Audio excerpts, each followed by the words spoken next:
Have you lost control of your MPs, Prime Minister? Not a sure-footed start to the day. The whips made sure Keir Starmer had an enthusiastic welcome in the Commons after a humiliating climb-down on welfare policy. OK, there seems to be a bit of a challenge on who can cheer the most. I've never known one Prime Minister get as much cheering. Come on, Prime Minister. Kemi Badenoch said Labour was back in its comfort zone, splashing the cash, not making savings. It's been a difficult week for the Prime Minister. So let's start with something simple. Can the Prime Minister tell the House how much his welfare bill is going to save? In relation to welfare, what we delivered last night was a bill which ends mandatory reassessment of those with severe disabilities. After last night's humiliating U-turn, we know he cannot control his MPs. They're cheering now, but you signed the amendment. You signed the amendment. Over 100 people signed that reasoned amendment until the bill was completely gutted. I'll tell them what they did to the welfare system. They broke it. Kemi Badenoch then made reference to how upset Rachel Reeves was looking, something anyone watching on TV could not miss. She looks... Mr. Speaker, she's pointing at me. She looks absolutely miserable. Labour MPs, yeah, she looks absolutely miserable.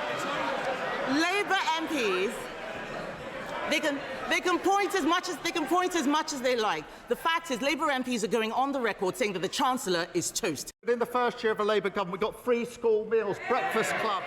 That seemed to overwhelm the Chancellor, triggering tears which she couldn't hold back and repeatedly wiped away. Her lip trembled at times. MPs and reporters wondered if she'd resigned or been sacked. These images unnerved the markets. The thought that the Chancellor might be going and Labour switching to more spending sent the price of government borrowing sharply up. Graph lines not seen since Liz Truss's premiership. The market calmed after official statements saying Rachel Reeves was upset for personal reasons and was safe in her job. Some people will be looking at what happened in the gilt markets while Rachel Reeves looked like she might not necessarily be in the job for much longer and think, well, that underlines how Keir Starmer's got to stick with the Rachel Reeves strategy. Some people look at the last 24 hours, Labour rebels amongst them, and think, actually, Keir Starmer needs to do our sort of stuff, lift the two-child benefit cap and much else besides. Which way is Keir Starmer going to go there? The MPs have to recognise what a dire inheritance this is. This is not a normal change of government last year. This is something we've not seen in our lifetime. I don't know when a government's inherited all three things broken at the same time: public finances, public services and the economy. Keir Starmer's allies have been letting it be known that he and his Chancellor have never been closer and are joined at the hip. But the markets were already watching the government closely as they assessed how much was left of the narrow £9.9 billion headroom Rachel Reeves had given herself to meet her own rules. The money now spent on the winter fuel payment U-turn, yesterday's benefit changes, added to the lifting of the two-child cap on benefits that many Labour rebels would like to move on to next, would mean that headroom would pretty much disappear. We absolutely should lift the two-child benefit cap because but you must be feeling more optimistic than ever that it's going to happen. Poverty is really expensive. Good Labour governments have always been able to think in the round about public policy. Lifting the two-child cap is partly about economic growth. You are a bushy-tailed true believer, but hasn't the last few weeks revealed you're in the minority in the Parliamentary Labour Party? Probably about 4 dozen of you. I don't think I'm in the minority in the Labour Party. I think if you speak to most of my colleagues, you just spoke to Stella and you've interviewed many other MPs today, you'll get a fairly similar If they were trying to vote against me. the second reading, they just brought down a government bill. No, the government bill passed last night. Allies of Rachel Reeves said, as well as a personal matter that had upset her, she'd been ticked off by the Speaker as she came into the Commons chamber for the way she'd handled the previous session in the House. She left the chamber visibly upset before returning to sit by Keir Starmer. Another drama just as the party tries to get over its epic rebellion. A lot of people are fascinated by how this plot took form, at least the whips, who couldn't quite work out who was talking to who. You had a cell operation, not everybody knew who else was party to it, who knew finding the organisers was trickier than usual. This was a masterpiece of planning, wasn't it? I don't know. I think it's probably a bit overstated. A little bit, perhaps. No, Not much. I think people asked other people to sign things because we asked our friends. I don't think there was any particular organisers. Some people have said some figures in number 10, one in particular perhaps, the Chief of Staff who played a role in picking a lot of Labour MPs, sees them too much as candidates still. Doesn't realise they've got their own mandates. I think there needs to be more dialogue between number 10 and here and breaking down that barrier. There does seem to be a bit of a disconnect between number 10 and the backbench MPs. So I'm hopeful that that will change. Rachel Reeves now has the Prime Minister's renewed public support and a strong public indication that markets would prefer her to any alternative Chancellor.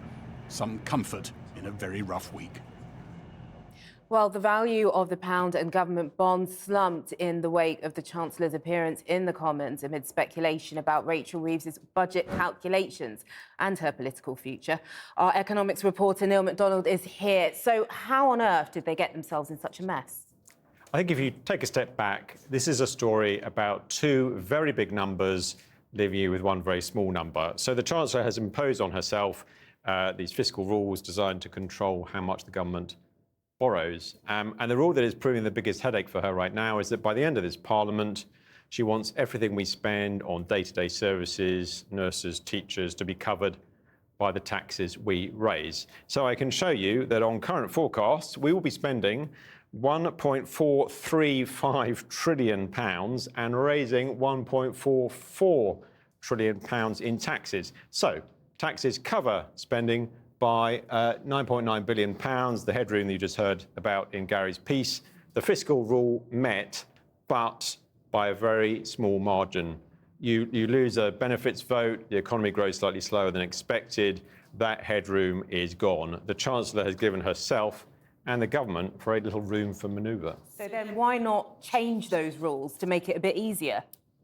I mean, that's an idea that is being discussed. I mean, even the IMF suggested that possibly there should be less emphasis on this one number, based on a forecast is inevitably going to move around really quite a lot. But of course, for the Chancellor, the rules are non-negotiable. And the reaction from the gilts market today suggests that the city is pretty comfortable with that. I mean, one gilts market watcher told me that the concern is a new Chancellor will rip up Reeves' fiscal rules and go for excessive, their word, unfunded borrowing. So are there any other problems building up for the Chancellor? I suspect so. You'd be right. I mean, come the autumn, it is likely there will be more pressures on the public finances as she's drafting the budget. I mean, we saw in Gary's piece how the changes to welfare are set to increase spending by nearly £10 billion. Now, the Office of Budget Responsibility, the official forecasters, could become less optimistic about how productive we are as an economy. And if they were to lower their estimate for productivity growth by just 0.1% a year, that would probably knock another £10 billion off our revenues. And so that would actually be more costly than the decision last night on welfare. So as to this sense that taxes are going up, now, of course, income tax, national insurance, VAT officially off the table. What about wealth taxes? I think that's something a lot of people involved in the benefit revolt might say yes to. There are many options, but as we saw with increasing employers' national insurance contributions, putting up taxes can lead to its own economic and political battles. Neil, thank you very much, Neil MacDonald, our economics reporter. Back to Cathy in Leeds. Thanks, Aisha. Well, the Cabinet Office Minister, Nick Thomas-Symonds, spoke to me earlier, and I began by asking him if the Chancellor was OK. Yes, very much so. And the Chancellor has been doing and is doing an excellent job. As Number 10 Downing Street have said previously, she'll be Chancellor until the next general election, and they've repeated that again today. And the Chancellor faced very daunting economic circumstances when she took office a year ago, £22 billion black hole in the public finances. She stabilised the situation. Interesting that you described her in the past tense earlier in the answer, and it was the fact that the Prime Minister couldn't bring himself to back her in the Commons that spooked the markets, that and the sign of her visible distress. The suggestion, perhaps from what you've just said, that she was overwhelmed by this state of the economy and everything she's got to do to turn it around. She most definitely isn't overwhelmed, and I wasn't referring to her purely in the way that you suggest, Cathy. I was saying she has done an excellent job and is doing an excellent job and will continue to do an excellent job. She is human, like everybody else. You're talking about stability and solid foundations. The markets, the cost of government borrowing soared in the biggest one-day move since Liz Truss's mini-budget. I mean, that's not stability. I mean, it does perhaps mean she's unsackable, isn't she? Because if you move against the Chancellor, the bond markets would panic. There could be a full-blown fiscal crisis. Well, look, I'm not going to comment on what happens in the bond markets hour by hour, but you only have to look at the Chancellor's record to see that she has been delivering economic stability. We always knew that there would be significant problems that we had to deal with. The problems, by the way, turned out to be far greater than we had expected. You only got to look at something like the prisons crisis, for example, to see that that is the case. But what the Chancellor... But none of that is behind the U-turn on welfare reforms that the Prime Minister had described as a moral imperative, and he's now chucked in. And as a result, you're going to have to raise taxes or cut spending or increase borrowing. Tax rises look the most likely option. So should backbenchers actually be shedding a tear as to what they've now forced the Prime Minister and the Chancellor into? There is a moral imperative to reform welfare, and there is widespread agreement that the current system that we have is not working. And yeah, what and we you just stuck the chance to do anything about it. No, I don't accept that at all, because if you look at the bill that was voted through the House of Commons at second reading yesterday, it contains measures like, for example, the rebalancing of universal credit to try and take away perverse incentives that militate against people wanting to go back into work. There's the investment in support for people who want to work, given that support. A lot less substantial than it would have been had the Prime Minister got his way. And that's the point, isn't it? Because when he tries to do something radical now and backbenchers don't like it, they know that they're in control. So is it him, is it Keir Starmer, or is it his backbenchers governing Britain? It's Keir Starmer, but with regard to the past week, look, I'll say openly, I'm not going to insult the intelligence of the people watching this programme by saying anything other than that this has been a challenging week. I think, frankly, we did have a real urgent situation and do have an urgent situation to deal with in terms of the welfare state that we have inherited. But frankly, we went too quickly. I accept that. What we are doing now, though, is moving forward. A Chancellor in tears, U-turn upon U-turn. I mean, it's as chaotic, isn't it, as when a lettuce outlasted Liz Truss and Boris Johnson's government resigned en masse. There's absolutely no comparison with those two events at all. And people know the consequences for the country of what Boris Johnson and Liz Truss did. I do accept, of course, Cathy, as I've said, that this has been a challenging week. Who is responsible for the mess of the last few days? Is it Keir Starmer? Is it the Chancellor?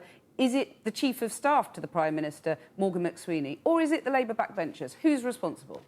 Listen, we won the general election as a team. We govern as a team, and we will reflect upon this as a team. This is a government that's has been getting on with the serious business of delivery, and that's exactly what we will continue to do. Nick Thomas-Symonds, thank you very much for joining us.